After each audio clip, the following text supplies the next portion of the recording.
नमस्कार दोस्तों, कैसे हैं आप लोग। मेरा नाम है हर्षित द्विवेदी। 1 फरवरी 2021 के डेली एडिटोरियल डिस्कशन में आपका स्वागत है। देखते हैं आज कौन कौन से इंपॉर्टेंट न्यूज़ डिस्कस करेंगे, आर्टिकल्स डिस्कस करेंगे। पहला आर्टिकल है the farm laws need political resolution. देखिए यहाँ पे ये फार्म लॉज से रिलेटेड चीज़ें ही बताई गई हैं। कहीं ना कहीं उन्हीं चीज़ों को रिपीट कर दिया गया है जो कि पहले हम लोग कई बार बात कर चुके हैं। जैसे कि फॉर एग्जांपल सुप्रीम कोर्ट ने कमेटी बना रखी है, तो उस कमेटी के साथ फार्मर्स बातचीत कर नहीं रहे हैं। फार्मर्स अपनी बात पे आमादा हैं, सेंट्रल गवर्नमेंट के रिप्रेजेंटेटिव्स अपनी बात पे आमादा हैं। कहीं ना कहीं जो मेन इशू है उसको सेंट्रल गवर्नमेंट पकड़ नहीं पा रही है। तो इन सब चीज़ों के बारे में इस आर्टिकल में बात करी गई है। अब चूंकि आज बहुत ज़्यादा इंपॉर्टेंट आर्टिकल काम के नहीं है, तो इस आर्टिकल को मैं आपके साथ डिस्कस करूंगा। Second article, the Mahatma and the empowerment of the others. ये आर्टिकल यहाँ पे कंटेक्चुअल क्यों है? देखिए, महात्मा गांधी जी की डेथ एनिवर्सरी थी 30 जनवरी को। आज की डेट में अगर हम आज़ाद हैं तो उसका बहुत बड़ा श्रेय महात्मा गांधी जी को जाता है। तो इनके आइडियल्स आज की डेट में कैसे इंपॉर्टेंट हो गए, इसके बारे में यहाँ बात करी गई है। अब थोड़ा सा फिलोसॉफिकल आर्टिकल है ये, थोड़ा सा थॉट प्रोसेस वाला आर्टिकल है कि महात्मा गांधी जी के आइडियल्स हमारे साथ काम कैसे आ रहे हैं। तो इसको अगर डिस्कस किया भी जाएगा, एक सेपरेट वीडियो में डिस्कस किया जाएगा, क्योंकि इस आर्टिकल में ना ही कोई स्टैटिस्टिक है, इस आर्टिकल में ना ही कोई फैक्ट है, इस आर्टिकल में ना ही कोई करंट की न्यूज़ है। इस आर्टिकल में बस ये है कि कैसे महात्मा गांधी जी के आइडियाज़ को आज की डेट में लोग इम्प्लाई करके अच्छे बन सकते हैं, कास्ट को डिस्क्रिमिनेशन खत्म कर सकते हैं, रिलीजन में और सामंजस्य ला सकते हैं। इन सब चीज़ों के बारे में बात की गई है। अलग से डिस्कस करने लायक कुछ भी नहीं है, इसलिए मैं डिस्कस नहीं कर रहा हूँ। Growth with inequality, economic survey की बात कही गई है, सेम चीज़ें रिपीटेड हैं। ये बोल रहे हैं कि वी शेप रिकवरी की बात करी गई है, बट कैसे वी शेप रिकवरी होगी ये पता नहीं है, इन्फ्लेशन इतना ज़्यादा बढ़ गया है। ठीक है, पॉइंट्स रिपीटेड है, I will not discuss it. देखिए, मैं वही आर्टिकल्स छोड़ता हूँ जहाँ पे मुझे कुछ भी कंक्रीट नहीं मिलता है। जहाँ पे मुझे कंक्रीट नहीं मिलता है वहाँ पे मैं समय बर्बाद नहीं करता हूँ।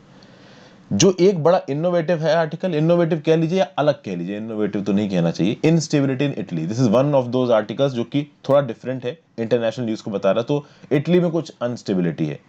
इटालियन प्राइम मिनिस्टर गिुसेप्पे कॉन्टे ने रिजाइन कर दिया है। इन्होंने क्यों रिजाइन किया है, इस चीज को समझेंगे। थोड़ा बहुत इटली में क्या इंटरनल पॉलिटिक्स चल रही है, इसको समझेंगे। और साथ साथ इटली का जो ज्योग्राफिकल नक्शा है उसको भी थोड़ा बहुत हम लोग वो कर लेंगे कि भाई इटली के बाउंड्री कौन, बॉर्डर कंट्रीज कौन कौन सी है। फिर एक और इंपॉर्टेंट आर्टिकल है building a robust health care system. इस आर्टिकल को लिखा है कहीं ना कहीं आर पूर्णालिंगम जी ने। ये फॉर्मर हेल्थ सेक्रेटरी हैं तमिलनाडु के। यहाँ पे ये क्या बता रहे हैं, ये कुछ इंपॉर्टेंट की हेल्थ पैरामीटर्स की बात कर रहे हैं, जैसे कि infant mortality ratio, under 5 mortality, maternal mortality ratio और टोटल फर्टिलिटी रेट और percentage deliveries by untrained persons. पहली बात तो हम ये समझेंगे कि ये जो अलग अलग हेल्थ इंडिकेटर्स है इनका मतलब क्या है, और फिर अलग अलग स्टेट्स के बीच का कंपैरिजन देखेंगे कि भाई बिहार में क्या हालात चल रहे हैं, यूपी में क्या हालात चल रहे हैं, केरला तमिलनाडु में क्या हालात चल रहे हैं। और फिर फाइनली यहाँ पे ऑथर ने बताया है कि कहीं ना कहीं जो हमारे साउथ इंडिया के स्टेट्स हैं हेल्थ इंडिकेटर्स में, वो नॉर्थ इंडिया से बहुत अच्छे हैं। और ये बात बिल्कुल सही है। जो हमारे साउथ इंडिया के स्टेट्स हैं उनके हेल्थ परफॉर्मेंस हमारे नॉर्थ इंडिया के स्टेट से बहुत अच्छी है। तो क्यों अच्छी है उसके बारे में यहाँ पे पूर्णालिंगम जी ने कुछ बताया है, उसको समझेंगे। और कहीं ना कहीं साउथ इंडिया के स्टेट्स ने जो किया है नॉर्थ इंडिया के स्टेट्स को वो करने की जरूरत है। तो will have a look at this article, it is an important article. और एक और आज का important article, the problem of ageing dams. भाई देश में डैम्स एज कर रहे हैं, कितने डैम्स हैं, उसमें से बहुत बड़े डैम्स कितने हैं, कौन से बहुत पुराने हो रहे हैं, ये सिल्टेशन की प्रॉब्लम क्या है, क्या कोई ऐसी स्टडी निकली है जिसको कोट करके हम सच में बता सकें कि हाँ भाई सिल्टेशन हो रहा है। चूंकि ये तो हमको पता है सिल्टेशन हो रहा है। सिल्टेशन होता क्या है कि डैम है, डैम की डेप्थ कम होती जा रही है, रीजन मीन कि वहां पे सॉइल जमा होता जा रहा है। सॉइल कहां जमा होता जा रहा है, तो भाई नदियां जो आ रही है उसमें सिल्ट है, नदी का पानी बहुत लंबे लंबे समय तक स्टिल रहता है डैम के अंदर, तो जो सिल्ट है वो नीचे बैठ जाती है। तब उस सिल्टेशन को समय समय पे हटाया नहीं जा रहा है, जिसकी वजह से एसोसिएटेड प्रॉब्लम्स आ रही है। तो वो क्या प्रॉब्लम है इनको भी हम यहाँ पे देखेंगे। तो दीज आर द आर्टिकल्स, और 4 जो इंपॉर्टेंट आर्टिकल्स मैं आपके साथ डिस्कस करूंगा वो मैं आपको बता दिए। सबसे पहला आर्टिकल, इंस्टेबिलिटी इन इटली। आगे बढ़ने से पहले वीडियो पे लाइक का बटन दोस्तों, अगर अब तक आपने इस वीडियो को शेयर नहीं किया है बिल्कुल कर दीजिए। इस चैनल को शेयर और सब्सक्राइब कर लीजिए। ऑलमोस्ट सारी की सारी चीज़ें आपको मैं फ्री ऑफ कॉस्ट अवेलेबल करा रहा हूँ आपके कोर्स से रिलेटेड। एनसीईआरटी क्लास 6 to 12 हो, स्पेक्ट्रम की किताब खत्म हो चुकी है, लक्ष्मीकांत की किताब ऑलमोस्ट खत्म हो चुकी है। ओके, तो आप ज्वाइन बटन दबा के हेल्प कर सकते हैं। इंस्टाग्राम पे फॉलो कर लीजिए, आपकी जर्नी डॉट जॉब दूंगा। टेलीग्राम ग्रुप ज्वाइन कर लीजिए, वहाँ पे आपको इस पर्टिकुलर लेक्चर की पीडीएफ मिल जाएगी, और जो बाकी करंट अफेयर्स के लेक्चर्स बनाता हूँ उनकी पीडीएफ भी मिल जाएगी। तो न्यूज़ कुछ ऐसी है इस इनस्टेबिलिटी इन इटली वाले में कि जो इटालियन प्राइम मिनिस्टर हैं गिुसेप्पे कॉन्टे, इन्होंने रिजाइन कर दिया है। क्यों रिजाइन कर दिया है? क्योंकि जो रूलिंग कॉलिशन था उसमें से गिुसेप्पे कॉन्टे की तरफ से जो सपोर्ट है वो खींच लिया गया है। ठीक है भाई। तो एक नया फेज ऑफ पॉलिटिकल इंस्टेबिलिटी हो गया और पिछले कई सालों से कहीं ना कहीं इटली की डेमोक्रेसी में इंस्टेबिलिटी देखने को मिली है। मिस्टर कॉन्टे जो कि एक फॉर्मर लॉ प्रोफेसर है, इन्होंने सबसे पहले गवर्नमेंट बनाई थी कब? 2018 में। ठीक है भाई, 2018 में जो इनकी गवर्नमेंट बनी थी उस समय पे पहले के एक लीडर मैटियो रेंजी जो कि पहले प्राइम मिनिस्टर रह चुके हैं इटली की, इन्होंने सपोर्ट किया था। तो मैटियो रेंजी के सपोर्ट से गियुसेप्पे कॉन्टे ने अपनी सरकार बनाई थी। लेकिन प्रॉब्लम यह हुई कि पीएम मैटियो रेंजी ने अपना सपोर्ट खींच लिया। ठीक है, तो रिसेंटली जो सरकार हटी है इसमें मैटियो जो रेंजी हैं, मैटियो रेंजी जो कि पहले भी पीएम रह चुके हैं इटली के, इन्होंने मिस्टर कॉन्टे की तरफ से अपना सपोर्ट खींचा। तो मिस्टर कॉन्टे की सरकार बनी 2018 में। अभी के लिए जो सरकार गिरी है, मतलब सरकार क्या गिरी है, मैं ये बोलूंगा कि गियुसेप्पे कॉन्टे प्राइम मिनिस्टर नहीं रहे। क्यों प्राइम मिनिस्टर नहीं रहे? क्योंकि मैटियो रेंजी ने अपना सपोर्ट खींच लिया है। अब अगर यह पूछा जाए कि मैटियो रेंजी ने अपना सपोर्ट क्यों खींच लिया है, तो भाई इटली को यूरोपियन यूनियन की तरफ से कोविड-19 की फाइट में $243 बिलियन का पैसा मिला है। अब इस $243 बिलियन के पैसे को इटली में कोविड-19 को रोकने के लिए किस प्रकार से खर्च करना है, इसमें कुछ डिस्प्यूट चल रहे हैं। मिस्टर कॉन्टे कुछ अलग करना चाह रहे हैं और मिस्टर मैटियो रेंजी कुछ अलग करना चाह रहे हैं। और मिस्टर मैटियो रेंजी को मिस्टर कॉन्टे का तरीका समझ में नहीं आया, तो मिस्टर मैटियो रेंजी ने बोला कि मैं तुमसे सपोर्ट ही खींच रहा हूं। तो अब ये बड़ा प्रॉब्लमेटिक सा सीन हो गया। डेमोक्रेसी में ये प्रॉब्लम्स काफी परेशान करती हैं। फिर आप देखिए कि इटली की जो पॉलिटी है काफी ऑड रही है।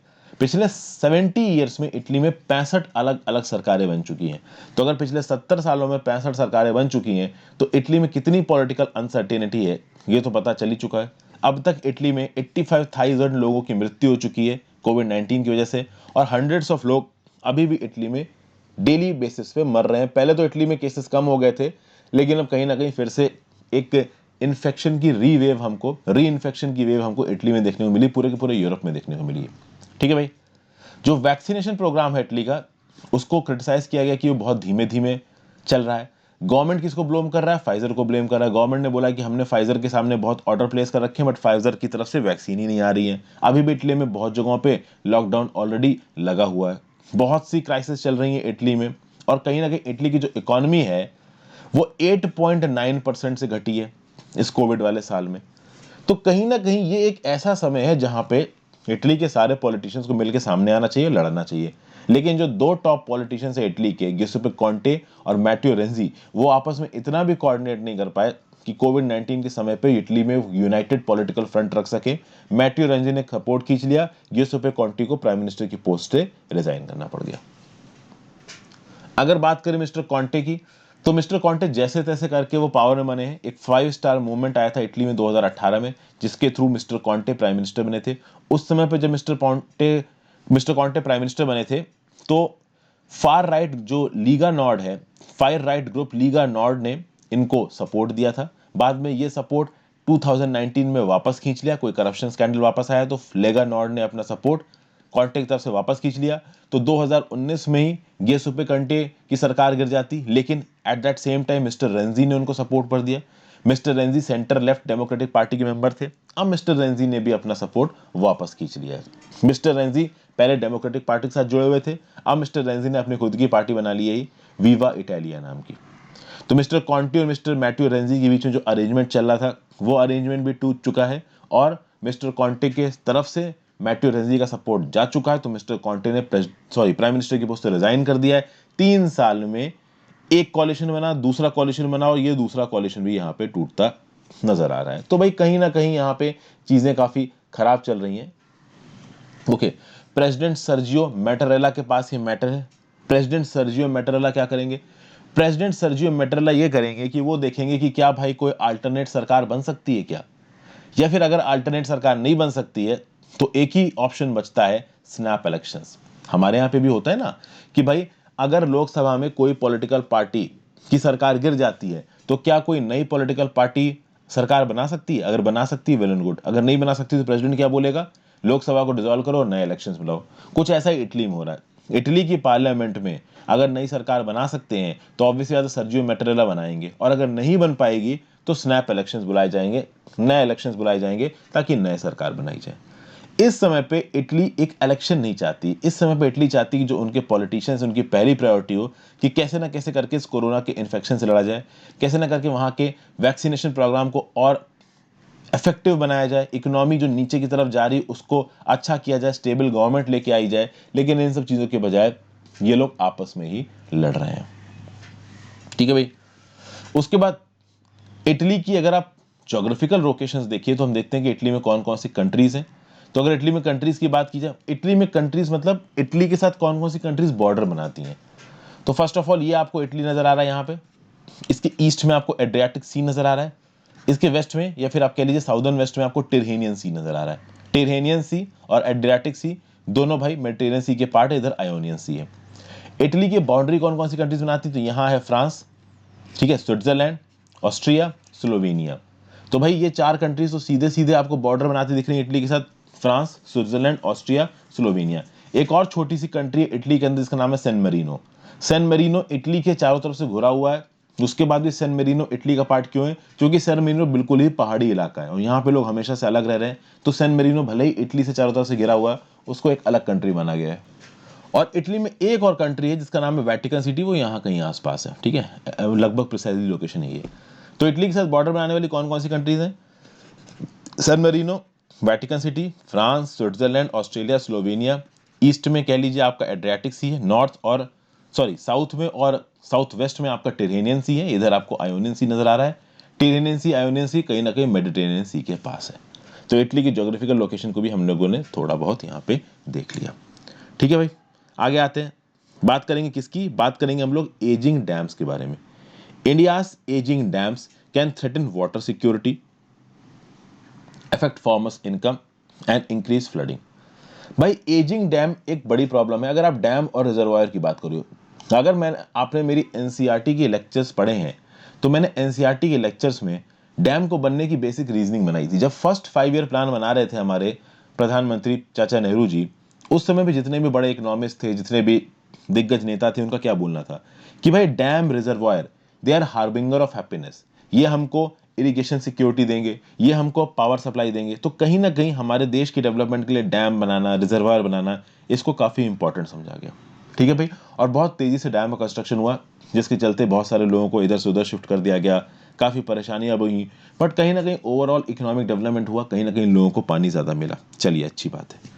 अगर आप बात करो दुनिया भर में जितने भी डैम्स हैं, तो दुनिया भर में डैम को बनाने में अगर रैंक बनाई जाए तो इंडिया की रैंक है तीसरी। लार्ज डैम्स बनाने में India is on the third rank. अब तक देखा जाए तो इंडिया में 5200 लार्ज डैम्स बन चुके हैं।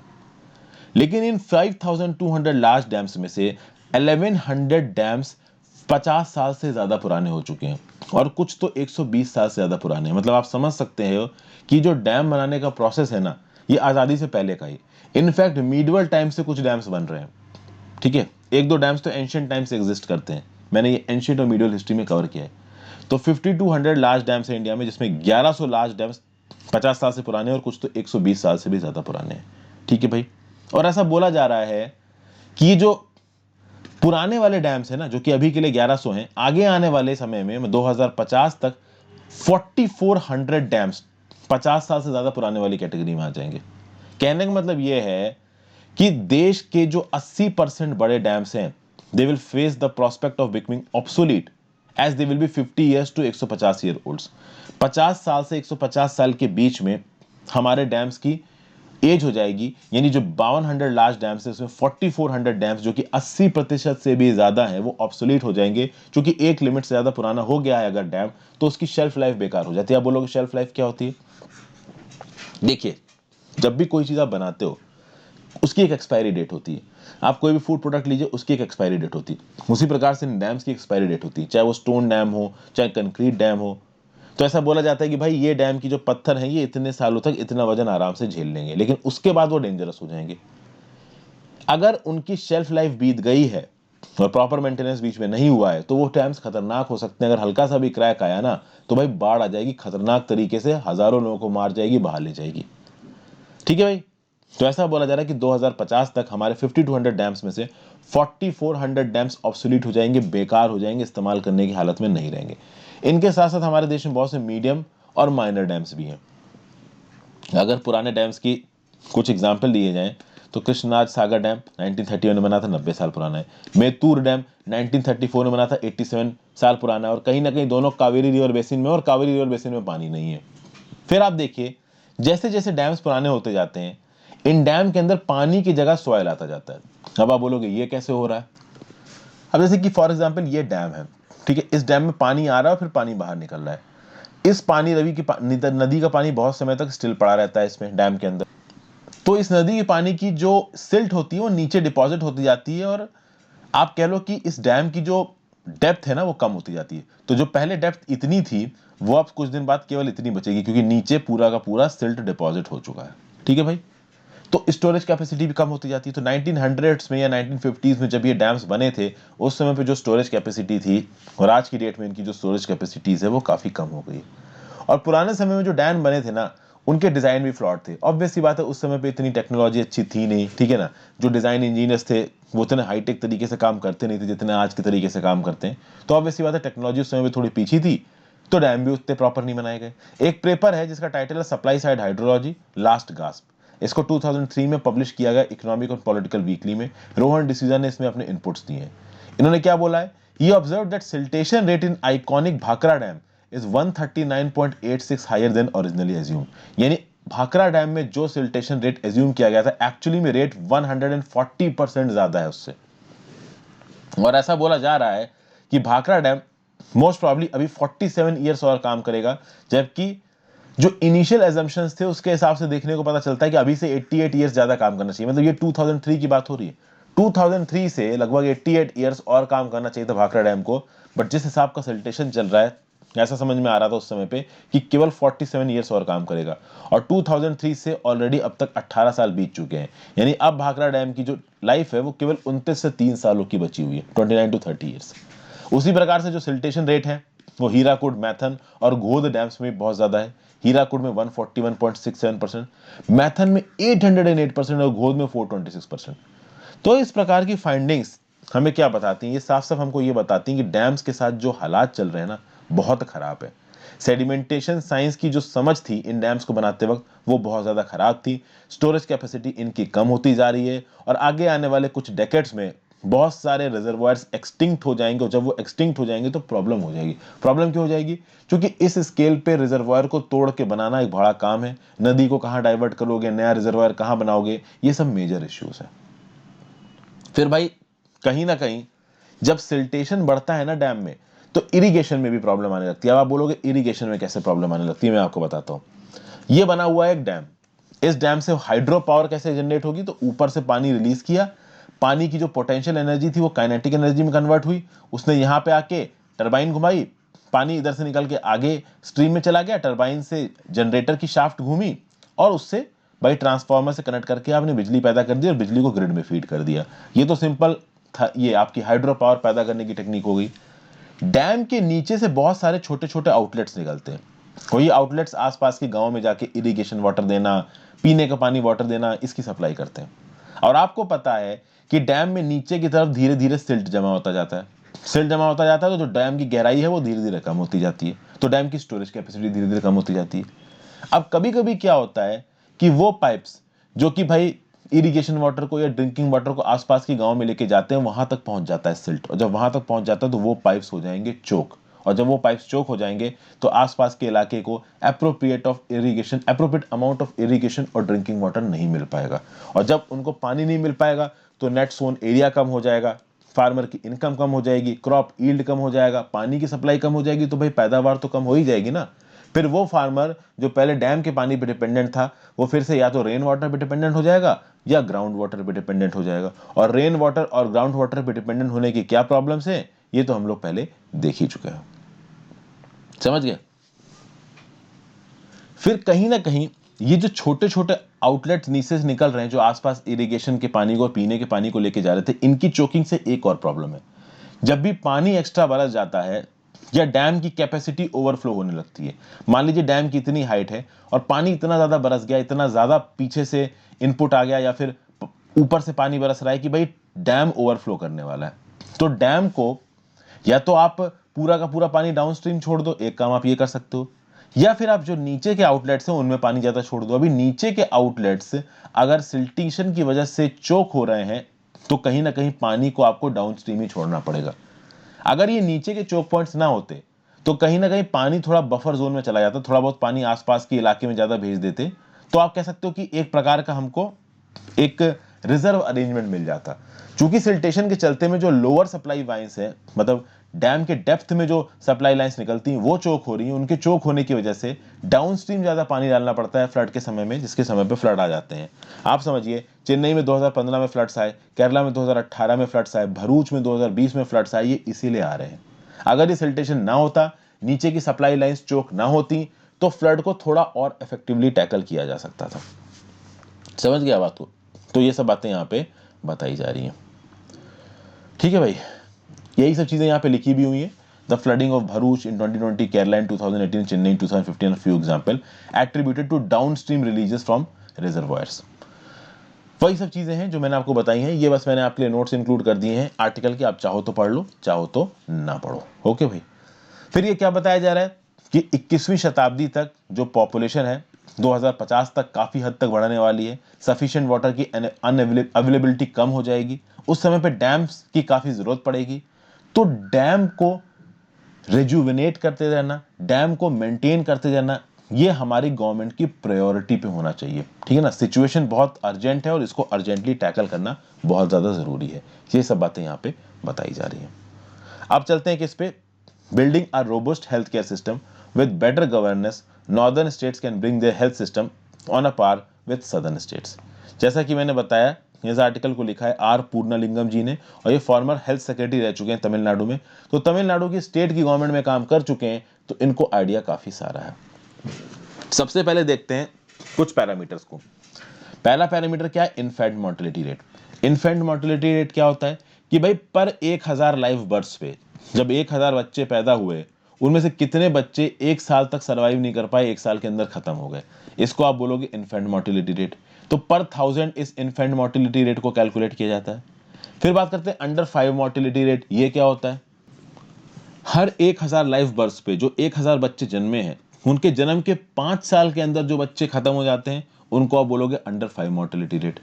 फिर नेक्स्ट है maternal mortality rate. Maternal mortality rate की डेफिनेशन यहां लिखी हुई है कि भैया वो वुमेन जो प्रेगनेंसी रिलेटेड कॉजेस की वजह से जिनकी मृत्यु हो जाती है, या फिर बच्चे को जन्म देने के 42 दिन के अंदर उनकी मृत्यु हो जाती है, कितने में?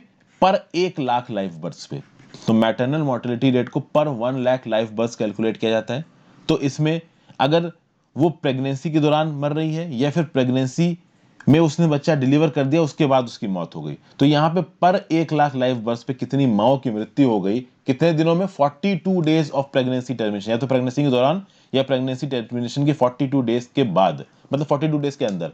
इसको आप बोलोगे मैटरनल मोर्टेलिटी रेशियो। और फिर आता है टोटल फर्टिलिटी रेशियो। एक वुमेन अपने रिप्रोडक्टिव एज में कितने बच्चे पैदा करेगी लाइफ टाइम में, इसको आप बोलते हो टोटल फर्टिलिटी रेट।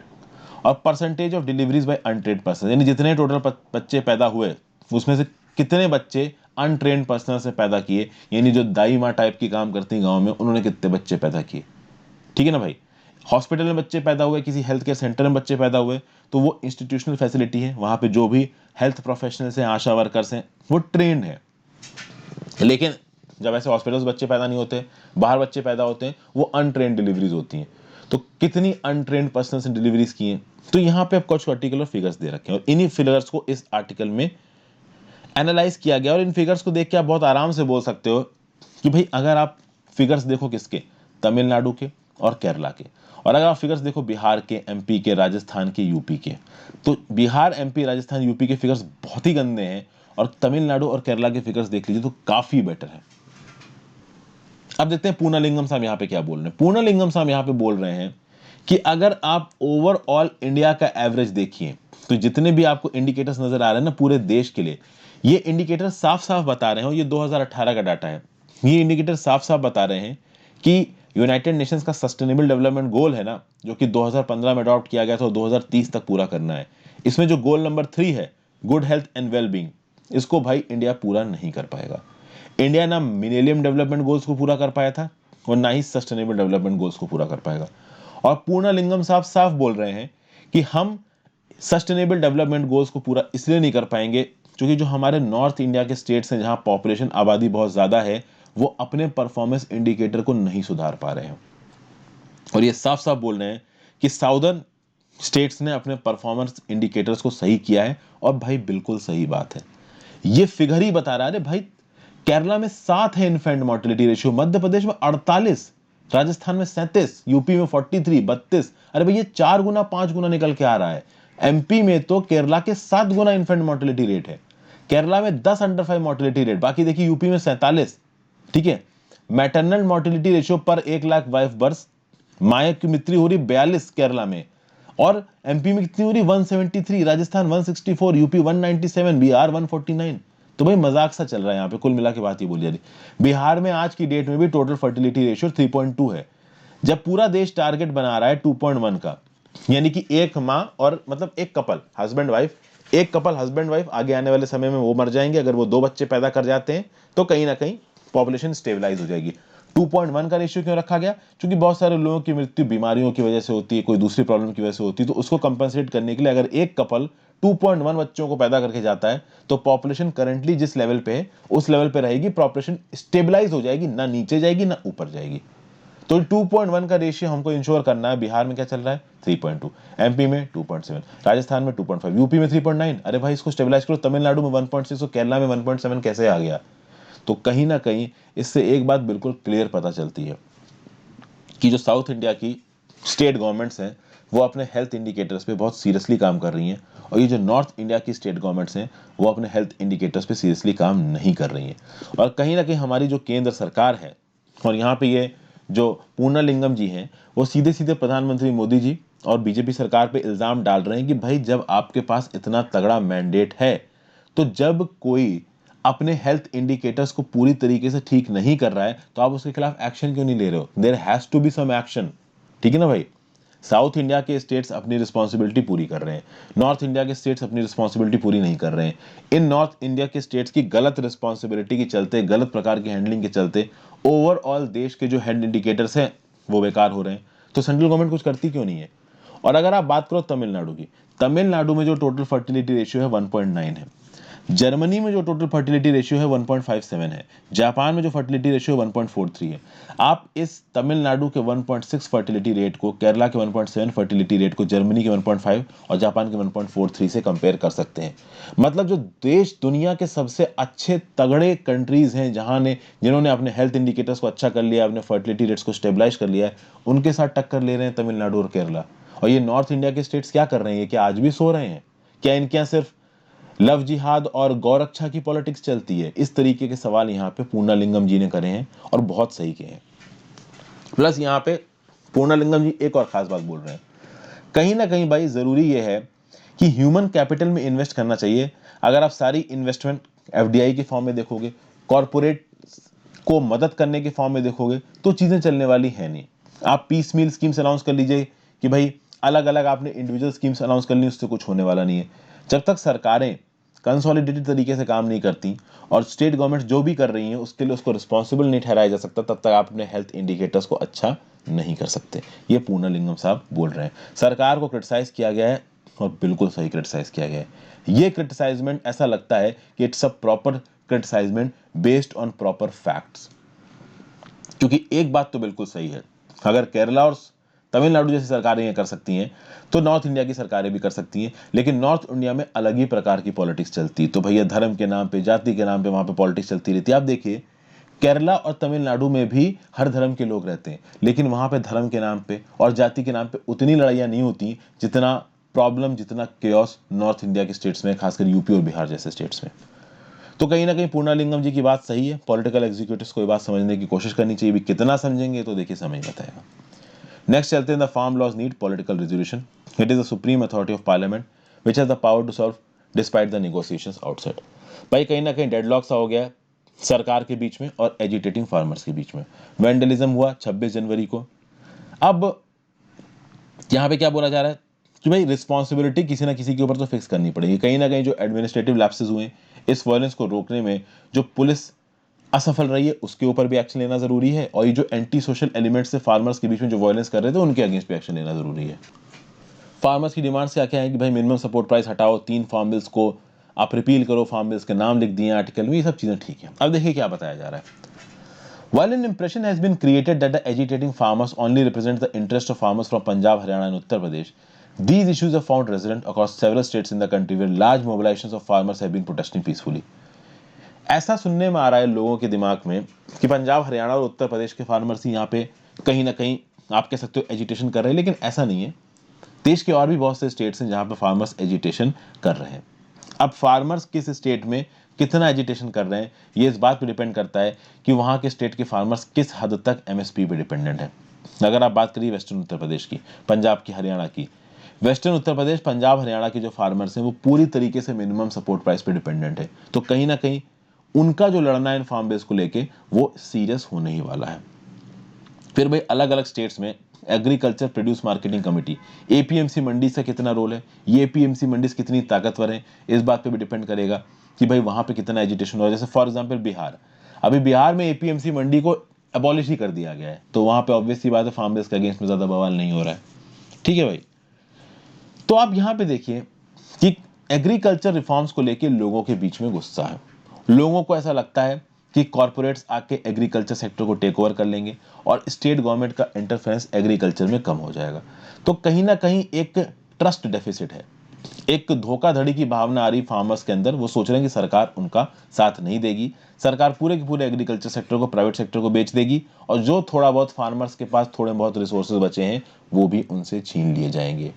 ठीक है, और कहीं ना कहीं ये जो डाउट्स हैं फार्मर्स के दिमाग में, ये पूरी तरीके से गलत भी नहीं है, क्योंकि बिहार जैसे स्टेट्स में हमने देखा है कि एपीएमसी मंडी सिस्टम के अबॉलिशन के बाद फार्मर्स को उतनी मदद स्टेट की तरफ से नहीं मिली है। कोशिश की गई है बट कहीं ना कहीं वो सब प्रॉब्लम में है।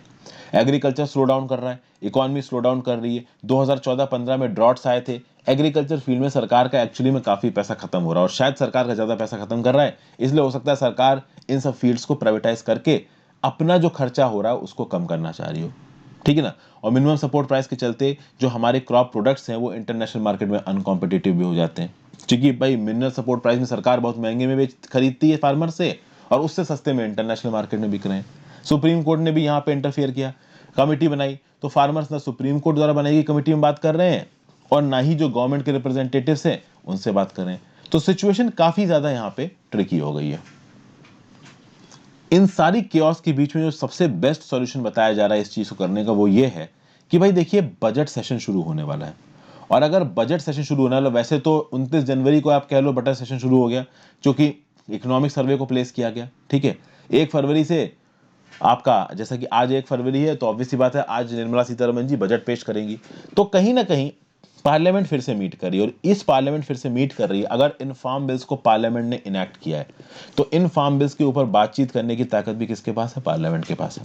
तो भाई इस फार्म बिल्स को फिर से पार्लियामेंट में लाना चाहिए, यहाँ पे फिर से बात करनी चाहिए। बेस्ट क्या है कि आप एक पार्लियामेंट्री स्टैंडिंग कमेटी बना दो। इस पार्लियामेंट्री स्टैंडिंग कमेटी में आप अलग अलग पॉलिटिकल पार्टीज को रिप्रेजेंटेशन दो और इन फार्म बिल्स के ऊपर एक डिटेल्ड बहस करो। आपने पहले जो गलती थी कि लोकसभा से जल्दी से पास करा दिया, राज्यसभा से जल्दी से पास करा दिया, स्टेट्स के ओपिनियन नहीं लिए, फार्मर ग्रुप्स के ओपिनियन नहीं लिए, उसके चलते ट्रस्ट डेफिसिट हो गया। तो इस चीज को दोबारा आप गलती मत करिए कि एक पार्लियामेंट्री स्टैंडिंग कमेटी बनाइए, उसमें इन बिल्स के ऊपर बहस होने दीजिए। इन पार्लियामेंट्री स्टैंडिंग कमेटी में भी ये बात क्लियर हो जाएगी कि कहीं ना कहीं हमारे फार्म सेक्टर को रिफॉर्म की जरूरत है, और अगर हमारे फार्म सेक्टर को रिफॉर्म की जरूरत है तो रिफॉर्म कैसे लाया जाए, ये सबसे बातचीत करके नियम कानून बनाया जाए। और जो चीज बातचीत करके नियम कानून में तब्दील की जाएगी वहां पे ट्रस्ट डेफिसिट नहीं होगा, वहां पे कहीं ना कहीं फार्मर्स की फेवर में बात सोची जाएगी, थोड़ा बहुत गवर्नमेंट आपका कंसेशंस देगी और थोड़ा बहुत फार्मर्स कंसेशंस देंगे और कहीं ना कहीं बात आगे बढ़ेगी। ये बोल रहे हैं यहाँ पे हिमांशु साहब, जो कि एसोसिएट प्रोफेसर हैं centre for economic studies and planning, school of social sciences, Jawaharlal Nehru university के। ये एक और बात बोल रहे हैं कि सरकार ने यहाँ पे एक और ऑप्शन दिया है कि भाई 1.5 साल तक इन बिल को हम लोग पेंडिंग रखते हैं। 1.5 साल बाद है Uttar Pradesh state legislative assembly के इलेक्शंस। ये फार्म बिल्स कहीं उत्तर प्रदेश में इनको इलेक्शन ना हरवा दें, ये भी इनको डर है। तो हो सकता है कि उत्तर प्रदेश के लेजिस्लेटिव इलेक्शन के रिजल्ट्स के बाद इन फार्म बिल्स को दोबारा लाया जाए, मॉडिफाइड फॉर्म में लाया जाए, इस 1.5 साल के टाइम पीरियड में बातचीत करने की कोशिश की जाए। तो फार्मर्स को भी कहीं ना कहीं बातचीत करना चाहिए। इस बात पर अड़े रहना कि हम बातचीत ही नहीं करेंगे, हमारी सारी डिमांड मान लो, ये भी सही नहीं है।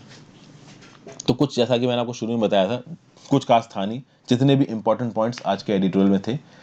जितना डिटेल में हो सका मैंने आपके लिए डिस्कस कर दिए। This much amount is enough for your analysis. Thank you for watching friends. अगर आपको ये वीडियोस पसंद आ रही हैं तो नीचे कमेंट बॉक्स में मुझे ज़रूर बताइएगा। आपके व्यू पॉइंट्स बहुत वैल्यूएबल होते हैं मेरे लिए। आप कमेंट्स करते हैं, लाइक करते हैं वीडियो को, इससे वीडियो का एंगेजमेंट बढ़ता है। आपसे मैं सजेशंस भी चाहूँगा अपने वीडियो को बनाने के तरीके को लेके। ओके, तो आप अपने सजेशंस भी मुझे अक्सर कर दे देंगे अगर कमेंट बॉक्स में, तो मैं उनको पढ़ के इंप्लीमेंट करूँगा। मैं सारे कमेंट्स के जवाब नहीं दे पाता हूँ, ठीक है, बट मैं पढ़ता सारा हूँ। Thank you for watching, have a great day.